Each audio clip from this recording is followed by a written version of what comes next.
Hello, everybody. Welcome in for the inaugural episode of Beyond the Orange, what was formerly known as Volquest Confidential, now known as Beyond the Orange.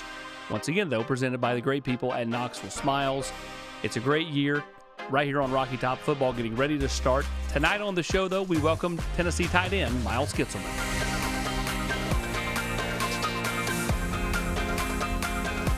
Miles, when Nico left in the spring, you could just tell the uptick in you from a leadership standpoint started. What was it in you? I think it's probably always been there, but it felt like you just kind of gravitated to like, this is my team now. Is that accurate?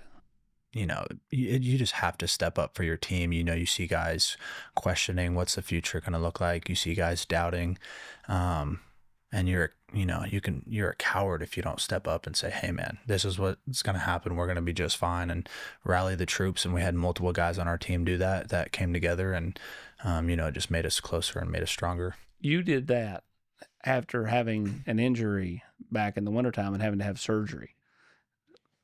What was that like to not go through spring, to just kind of be like almost a pseudo coach, so to speak, even though the competitor in you, I'm sure, wanted to be out there helping those younger guys? Yeah, I mean, obviously you never want to be injured. You always want to be out there. But no matter the circumstances, your leadership doesn't change. Those guys look up to you. They see your body language. They see how you carry yourself, and always knowing that. And you can never let those young guys down. You always carry yourself with the standard. And no matter if you're out there or not, like, you always have to be a leader no matter what. And, even being on the sideline, being able to coach the game just makes you so much better as a player. If you understand the different levels of this game, because there are so many layers that go into this game, the more layers you understand, the better you are as a player. When we had you on last year, you talked about, wanting to play more. You're not that old. Like, you were still 21 at the time, and you're 22 now, I guess.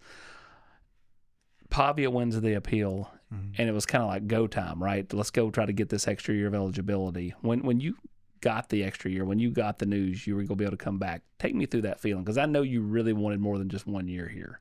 Yeah. Being a senior, it's kind of like, all right, your time's up, yada, yada, but not a whole lot of real playing time at my last school. And, Hutch was actually injured for, 75% of the season. So it's like, yeah, sure, I'm a senior, but man, I really haven't played a whole lot of ball yet. And just last year, being able to experience the fans and just be out there for all 13 games, it was like, man, this is what it's supposed to be like. Like, man, I miss football. And, to think that was over was really tough. But, I was going to trust God that he was going to take me wherever, I was supposed to be. And then obviously the whole JUCO deal came out, and it was just overwhelmingly calm and just reassurance that, God gave me that opportunity, and just make the most of it and never take a day for granted. When you look back at the last year, what have you learned most about yourself? Oh, man, I would say, as a player, I have so many things that I need to work on in my game. And as a leader, just how I approach certain people. There's some guys on the team that you can approach them differently, maybe a little bit more aggressively, a little more vocal. And then there's other guys that they still want to be led, they still want to be coached, but it's just how you approach them. And I think that's a really important part as a leader. Going out there and just cussing somebody out and ripping them a new one may do something good for one person, but it may just completely turn that another person might just completely resent you. So I would say, as a leader, just knowing how to approach my teammates. Do you feel like the leadership that we talked about earlier has kind of always been there, or is it something that you feel like you've kind of developed? Yeah, I would say in high school, I was definitely a leader on my team. Not as mature, not as grown, but definitely a leader. I feel like that has a big deal, or a big part to do with my parents and how they raised me, and being the older brother and always watching out your younger siblings. But kind of lost it a little bit, at Hutch, just being the new guy, not really knowing if I belong in college or not really having that confidence. And then, at Bama, not really being the guy, it's really hard to have that confidence as a leader. So I would say I've always had it in me. But man, I kind of let those factors hold me back the past couple of years. And then being able to get out on the field this year and build that confidence and build those relationships with my teammates just kind of open up the door to that leadership that I've always had. When you had to go to the doctor and you're going in for checkups post surgery and stuff, was it always anxious to kind of like, where am I at in the process? Like, did you kind of always know you were ahead of schedule, or were you waiting for kind of that doctor to check off, like, okay, you're going to be back X date? Yeah. Well, luckily I tore my pec minor, not my pec major. Pec major, you're looking at 6 to 8 months. Pec minor, it's a little under that 4 to 6 months mark. The first couple of weeks, you can't really tell exactly where you're at. That scar tissue hasn't really formed yet, but I would say at like the 8-week mark, doc was like, okay, like this is really healing really well. You're ahead of a schedule and it feels really strong. Can't really tell the difference tendon to tendon. So, just to be able to not only, tear my pec minor, I know that sounds bad, but if you're going to tear either of them, pec minor for sure. And then just to be ahead of schedule is big time for sure. You've been in that red jersey all fall camp. In fact, they even blurred you out of one picture one time. Are you anxious to get to that Syracuse game, to get back in a normal color jersey and, kind of play real football and not have to be kind of tiptoeing around, because they're trying to keep you healthy? Yeah, well, if I'm able to play, don't really know yet. That's what we're hoping for, but not 100% sure. I'm just anxious to get back out there on the field for sure. Just getting my feet underneath me right now with that red jersey, no contact. But man, yeah, I'm just ready to be back to myself. What is it that you feel like you bring to this group, maybe so more so than a year ago? Like last year, I'll always be the same player. I'm going to stick my nose in there. I'm going to block for my running back. I'm going to protect for my quarterback. I'm going to be detailed in the routes. None of that has changed. I've developed in those areas, but my mindset hasn't changed. I would just say last year just wasn't as vocal. You had a lot of older guys on the team last year, so, sitting back and looking at it, it's like, okay, these are the older guys, the Cooper Mays, the Brew McCoys, they've been here for a while, they're really good players, they're good leaders. I'm gonna let them do their thing. I'm gonna let them lead. I feel like I still have to prove myself, to where going into this year, it's like, no, you are an established leader.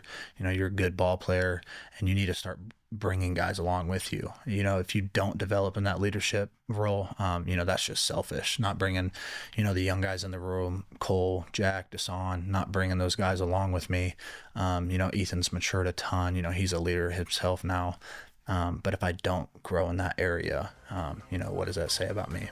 All right, we'll be back with more Beyond the Orange and Miles Kitselman. We'll talk about his life after football. He's engaged to be married. What was that like? More after this. Matlock Tire Service and Auto Repair is proud to be celebrating 70 years of serving East Tennessee. That's 70 years of old school customer service, trustworthy auto repair, and of course, great deals on tires. Each one of our 5 convenient East Tennessee locations feature family-friendly waiting areas, and you can schedule appointments and search for tires right on our website at matlocktireservice.com. Modern convenience, hometown values. For 70 years and counting, Matlock Tire Service and Auto Repair. A beacon of hope in a world of high prices. Look to the skies, Knoxville. Super savings is here.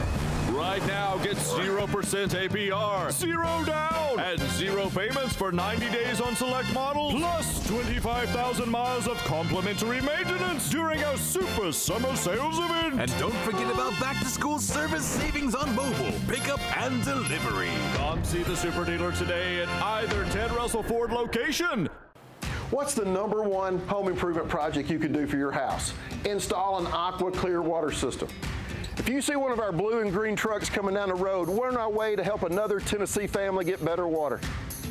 You owe it to yourself and your family to find out why 18,000 Tennessee homeowners have made the switch to Aqua Clear water systems.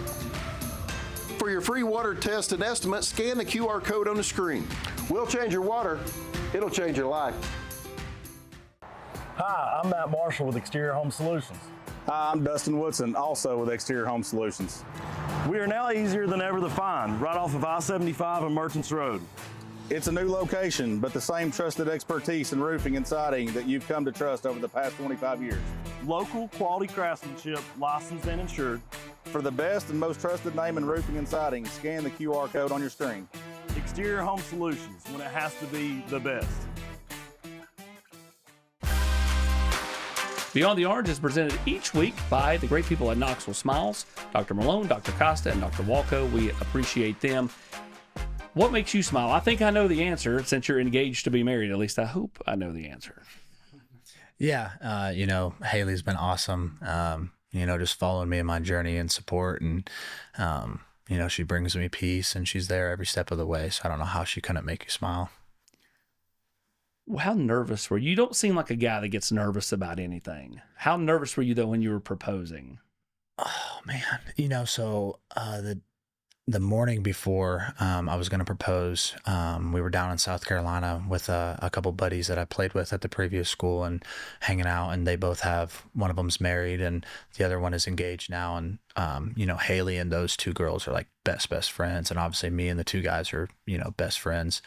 So we go golfing that morning, and I'm sitting there, we're on like hole 14 and I'm already proposed in, 3 or 4 hours. And I look over at Kobe McNeil, he's the one that's married. And I'm like, should I be nervous right now? Like, should I be like tripping? I'm not nervous. Like, he's like, no, man, like you can be confident. Like, you're making the right decision. So that made me feel a little bit better about it. But man, 5 minutes leading up to it, obviously she has, we're trying to element of surprise here. And, Haley's a very natural girl, doesn't do all the makeup, trying to dress up and all that kind of stuff. And we're at a lake house and we're sitting here like, hey, we're all getting dressed up. Haley's like, why? Like, I just want to wear, an oversized t-shirt, some shorts to go to dinner. And I'm like, no, like, come on, like, we're all getting dressed up. So had to finesse a little bit there. I actually proposed with a Zen can. I had the ring in a Zen can because I'm like, where is she going to not look, to accidentally find this ring? So obviously Zen can in the golf bag was the move there. But man, we walked down to the dock. I got the Zen can in my back pocket. And then I'd say probably 2-3 minutes before, like, I knew it was about ready to go down, I was shaking. I kept on checking that back pocket a couple of times. But man, we were sitting there taking pictures down on the dock, and it was just me and her taking a picture. And we get done taking pictures, and she starts to walk off a little bit. And I pull out the Zen can and get down on a knee, and I open it up, and she turns around and she was like just for a split second. And then she sees the Zen can and she's like, oh my gosh, like such a a-hole, whatever. Well, then I'm trying to find this ring at the bottom of this Zen can and I can't find it, and I'm freaking out.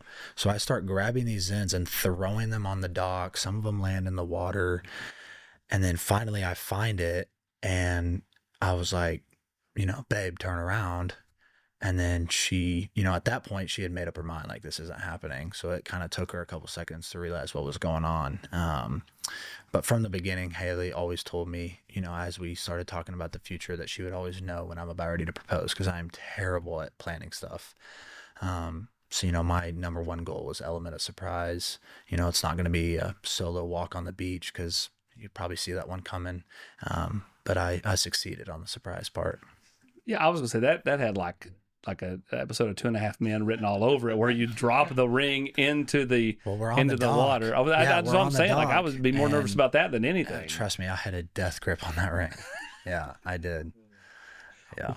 So, what was the next call? Like, who was there? A teammate you called? Was there family? What was that like? Obviously, the entire facility knew that this was going down. Told everybody. Obviously, all the tight ends. 30 minutes before I propose, Ethan Davis FaceTimes me, and I answer it, and he was like, hey, blah, blah, blah. And I just hang up. I text him back, and I was like, what are you doing? Like, I haven't done it yet. And he was like, oh, my bad. So we got Are you past surprised that by this, knowing Ethan? No, but Ethan's like the biggest. Shame on you for even answering. No, he's my best friend, and I knew he was going to be the first one to call me.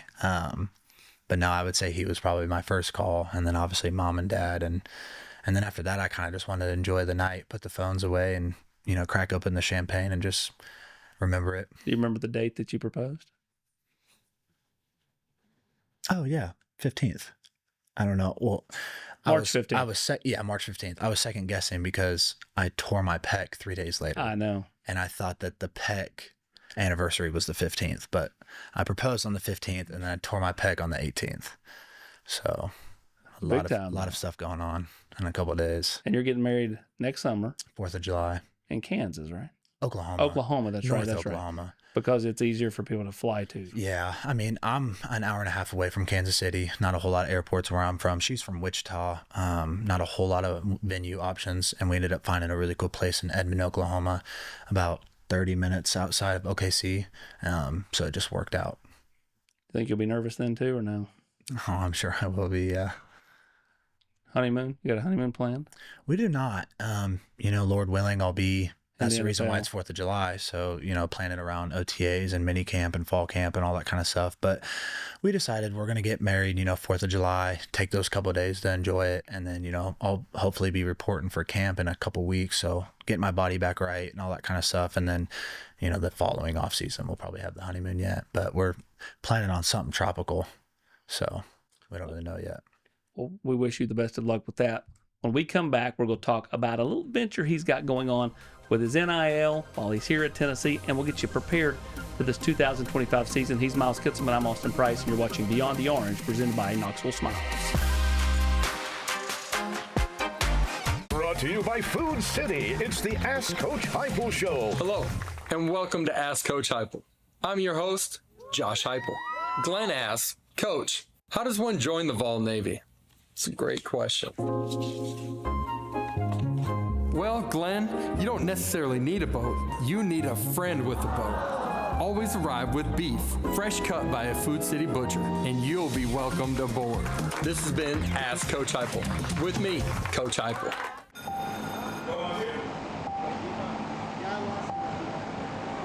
And hashtag Google.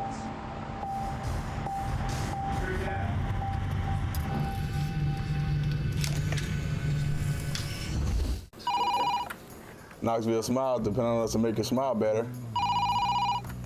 Knoxville Smiles, are you happy with your smile today? Knoxville Smiles, we're all about smiles. Hey Lance, what makes you smile? Pancake blocks. The Volunteer Club is your all-access pass to the heartbeat of Tennessee athletics. Ride the orange wave to private events, limited edition merchandise, gifts, and more featuring your favorite UT athletes.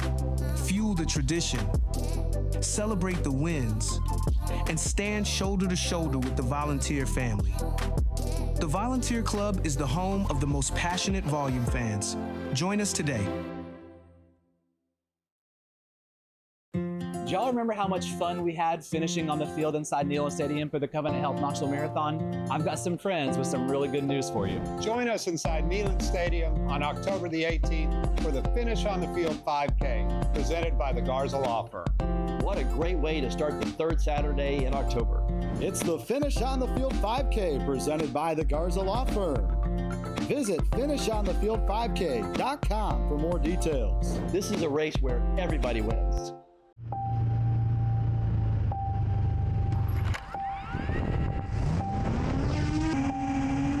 Everybody ready?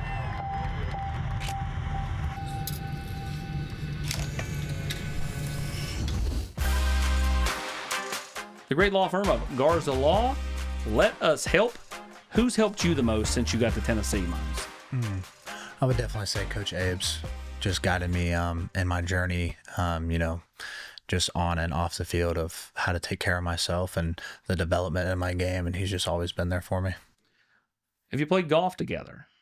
You're a golfer and he's a golfer, but have you played golf together? We have, yep. One time, my dad and my uncle came down, and I invited Abe's to come out with us just to kind of get to know the fam, and we ended up scrambling together, and me and him beat my dad and uncle, which is saying something because my dad and uncle are pretty good at golf. Awesome. So most people don't know you're taking part of your NIL money and you're flipping a house. Mm-hmm. How handy are you? I would say I'm pretty handy. Not on this job though. Just so busy with football right now, not really being able to help out. But so you got people doing it for you. Yes, I do. Yep. Dad's a general contractor, and I grew up doing that, running a forklift since I was however old. And, he's a carpenter, so just framing houses up and mostly residential, a little bit of commercial, but grew up doing that. So I would like to say I'm pretty handy. But my mom's a broker, so I kind of got best of, both worlds, being able to see how to manage properties and build it from the ground up. So just trying to take advantage of the opportunities that NIL gives us today. That's good because I need some work done to my house. Are you available on Don't call me. Saturdays? No, You're available on Saturdays. Yeah, Saturday evenings. So this team, different than last year's team. Mhm. What do you like about this year's team? Not comparing teams, just one thing that I really like about this team is I love how close we are. I've touched on it with a couple other people about, as little as, during the summers, you have a little bit more free time instead of all of us just going to our separate houses, turning on Netflix, just hanging out, going out of our ways to say, hey man, like, let's all go out to eat, or, hey, let's go hang out for the pool just for a couple hours. And that, those off the field bonding moments that you have is just going to help you on the field. The tight ends are going to play such an integral part in this team. A lot of 2 tight end sets last year. I expect more of that this year. Receivers, not super deep and very inexperienced. Do you feel like the tight ends are ready for that kind of added role to the repertoire for them? For sure, yeah. Just last year, seeing where we were at skill-wise and talent-wise, and then just being able to build off that this year. Ethan Davis is really the key here, and his development in his game and the run game, and also in the pass game. But him maturing and coming along, not only as a player but as a man, has allowed us, to grow in that 12 personnel. You got 2 young tight ends, Desan Brame, Jack Van Dorslayer, and physically, man, those kids have had huge off seasons. Mm-hmm. How impressed have you been with their work to get to a point where you're like, if you need to come out or Ethan needs to come out, you're comfortable with those guys going in? Yeah, for sure. I wish I looked like that as a freshman. Those two are big. Like, they're jacked. They put on a lot of muscle this offseason. I would say what I'm most impressed with is just how mature they are at such a young age. I remember my first semester at Hutch, I was nowhere near the professional level that they are at right now. And, it's just so awesome to be able to see where they're at right now and just know where they're going to be at in 3 to 4 years, and just doing everything that I can to pour as much wisdom as them as possible just to speed up that process. If you got to call the first play against Syracuse, where are we going with the ball? Nice inside zone. That's all I'm giving you. Inside zone? Yeah, maybe give me a little duo. We were asked on the Volquest Mailbag podcast, like, predict the first play of the season. And I said, play action, roll out to Kitselman. Inside zone. That's what I'm calling. Inside your zone. I'm going to tight end pass. Do you like the physicality of the game more so than maybe running routes? Like when are you having your most fun? I would say where I get my most satisfaction is probably just displacing people. And I'm not just saying that to say that. Obviously, catching touchdowns is awesome, and catching the ball out on the perimeter and being able to go make somebody miss or, hopefully run somebody over is awesome. But I would just say there's another level of satisfaction where it's 2 grown men going against each other, mano-a-mano. We know where the ball is going. It's 3rd and short, and my job is to displace you off the line of scrimmage. And whenever that does happen, I would say that's probably where I get the most satisfaction. A year ago, you thought it was going to be your last year, but you didn't know. You were hoping for this extra opportunity. Now you do know it's your last year. How much do you soak up these next few months, these practices in fall camp and every game and home games and all that? Yeah, kind of like what I was touching on earlier on how close we are as a group and as a team. Obviously the NFL is different. Guys get traded, guys get cut. You're moving from team to team. And I'm assuming that there's not that kind of chemistry on an NFL team. And so just knowing that, and just, knowing what we have right now is super special, and not taking a day for granted and just soaking it up with my guys. I've definitely realized that for sure. All right. He's loving every moment with his guys. One guy who used to play here at the tight end position. We'll talk about him on the other side as we wrap up the first episode of the season for Beyond the Orange. At Glass Doctor, our trained specialists are experts at fixing foggy and cracked glass. Looks great. You're all set. What we can't fix is your view. Call the glass doctor, we'll fix your paint. To pay for stuff, spending. I do not know. Babe, candy. Spend me. Use me to buy stuff. It's never too early to learn more about personal finance. At Hearthside Bank, we work closely with our community to help meet your goals and achieve your financial dreams. Hearthside Bank, always within reach. Member FDIC. Do y'all remember how much fun we had finishing on the field inside Neyland Stadium for the Covenant Health Knoxville Marathon? I've got some friends with some really good news for you. Join us inside Neyland Stadium on October the 18th for the Finish on the Field 5K, presented by the Garza Law Firm. What a great way to start the third Saturday in October. It's the Finish on the Field 5K presented by the Garza Law Firm. Visit finishonthefield5k.com for more details. This is a race where everybody wins. Brought to you by Food City. It's the Ask Coach Heupel Show. Hello, and welcome to Ask Coach Heupel. I'm your host, Josh Heupel. Brent writes, Coach, know any good dad jokes? Hey Brent, thanks for asking. Why is grilling so great in Knoxville? Because the Vols always bring the heat. This has been Ask Coach Heupel, brought to you by Food City, the official tailgating headquarters of the Vols. I was the star around here until Glass Doctor installed this perfect shower enclosure. Now they look at me like, well, there you go. Call the glass doctor, we'll fix your paint. This week's Food City Flashback, a look back at great moments in Tennessee football history, takes us back to the 2002 Florida Citrus Bowl, Tennessee and Michigan, and its former Vol Jason Witten going coast to coast. A deep pass from Casey Clausen as he outruns the Michigan secondary. Tennessee routs the Wolverines and goes on to a huge bowl win against Michigan. Now he's going to be going to Canton soon enough. Former Vol Titan tight end Jason Witten. Miles, I know you'd love to have the career Jason Witten's had. Just learning about him, what's that been like just to be in the building? His son's now a recruit. Tennessee's after. He's going to be coming around the program more. What's Jason meant to you? Yeah, just somebody to look up to for sure. And, he set the standard, Tennessee tight end. And, but as a competitor, I want, my personal goal this year was to break his stats. I think he had 800 yards and 7 or 8 touchdowns while he was here. And as a competitor, obviously I want to go beat that. But just for him to even set that bar that high, and, to be considered obviously Tennessee's best tight end ever, that's something to go chase. And just for him to set that for me, I can't thank him enough because that just motivates me. And I love the way that he plays. I love how physical he is. And I can't count how many times we pulled up cowboy clips on Y option and how he can get out of his break in 2 steps without really dropping his weight, which is honestly should be physically impossible on how he can get out of his breaks. And just being able to model, your game after that has been awesome. We head into this season. Who's one player that no one's talking about that they will be talking about 3 weeks from now, a couple games into the year?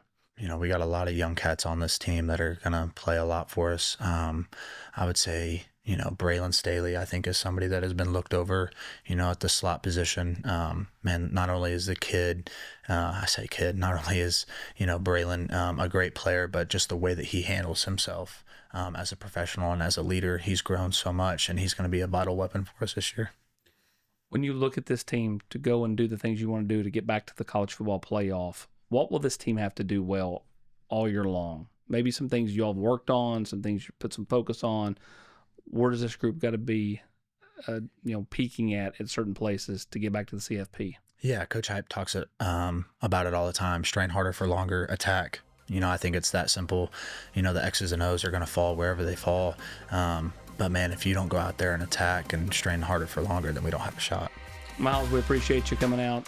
We love having you. You're a mature kid, one of my favorites I've dealt with. And good luck with the wedding, and thanks for being a part of the first episode of Beyond the Orange. Yeah, good to be here. Thanks for having me. We'll talk to you next week, everybody.